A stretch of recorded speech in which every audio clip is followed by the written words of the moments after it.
these points will help you a lot, because these are the same things that I apply on myself. You must read, and it's a great read. Ye wo. What is ye wo? Speak in English. There is no need to complete that book. What's up guys, welcome back to my channel. In this video, as the topic says, how should we read books to improve English? And see, of course, I am not someone who is an expert in this topic or something, because I am also focusing on my English. I am also trying to understand this language as much as possible.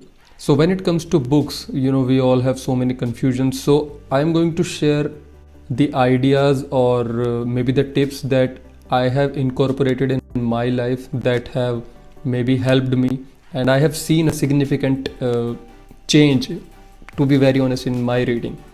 Of course, I'm also learning. I'm not saying I'm an expert or something, but yes, it has changed not only my reading habit, at the same time, somehow I can say it has basically ignited an interest in me for reading stuff. These are the points that we should focus before starting reading, and because we are learners, so it simply means that we are not completely aware of all the words and phrases. So I have jotted down all these points considering the beginner mindset, all the beginners and intermediates, but these are the things that we should keep in our mind. Okay, so the first point here is read ebooks only. We don't have to take the hardcover books, right? The books that we physically hold in our hands and then read from them. So you don't have to read through them. Why? There is a big reason. I'm not going to give you the reason that it is it's a hard copy and you will have to carry it to places and something like that. No, that's not the reason. Some people like reading through hard books only, through the hard paper only. It's completely fine. The reason I'm going to give you as a for all the beginners and intermediates is through ebooks, whether it is a PDF or you are reading through Kindle, we have the liberty, we have the option of checking the meanings of certain words that we come across and we are not aware of. We can check the meanings of those words right then and there. You just have to click on that word for maybe 1 or 2 seconds, and you right away see the meaning of that very word. Because we are beginners and intermediates, so we come across so many words that we are not aware of. So that's where an ebook or any PDF comes in handy. If you are reading through Kindle makes things really very simple, especially for beginners and intermediates, because an expert person can read through hard copy also. He won't have any problem, he or she. Okay, second point, read short content books. You don't have to pick those books that are so big and have so many pages in them. You might get bored, or you might not even start.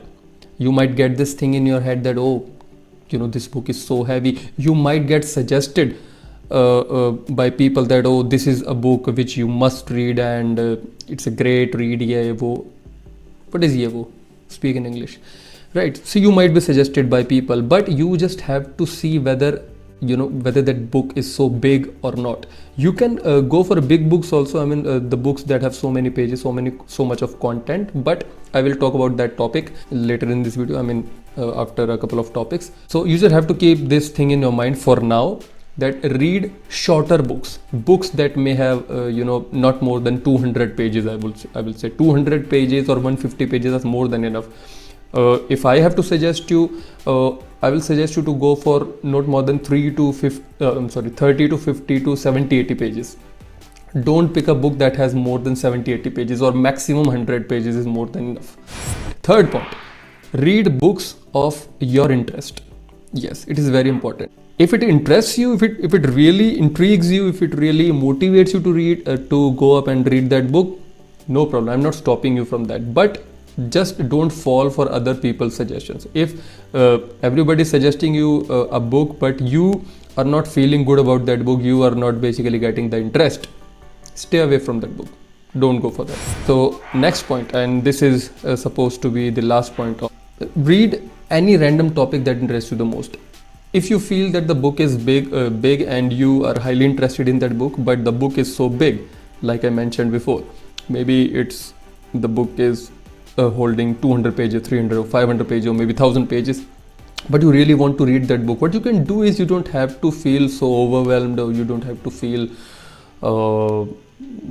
like oh, how will I read that book, or how will I complete that book? There is no need to complete that book, right?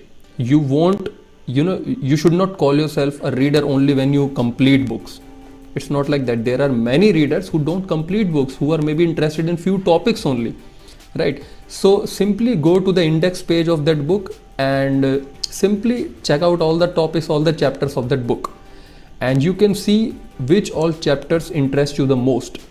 So whichever topics interest you the most, whichever chapters interest you the most, simply go and read about them only. There is no need to read that entire book. These points will help you a lot, because these are the same things that I apply on myself.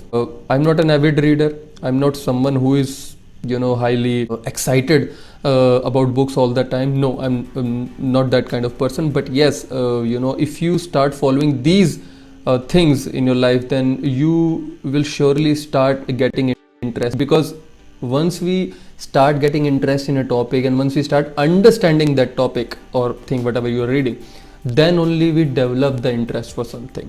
Apply these points. I'm also applying these points since quite a time, since maybe few months, and I'm seeing some significant difference. As we grow, as we will, as we continue to get better at this language, then of course we will be having more options, and we can do whatever we want. Thank you so much. We'll see you in the next video. Bye.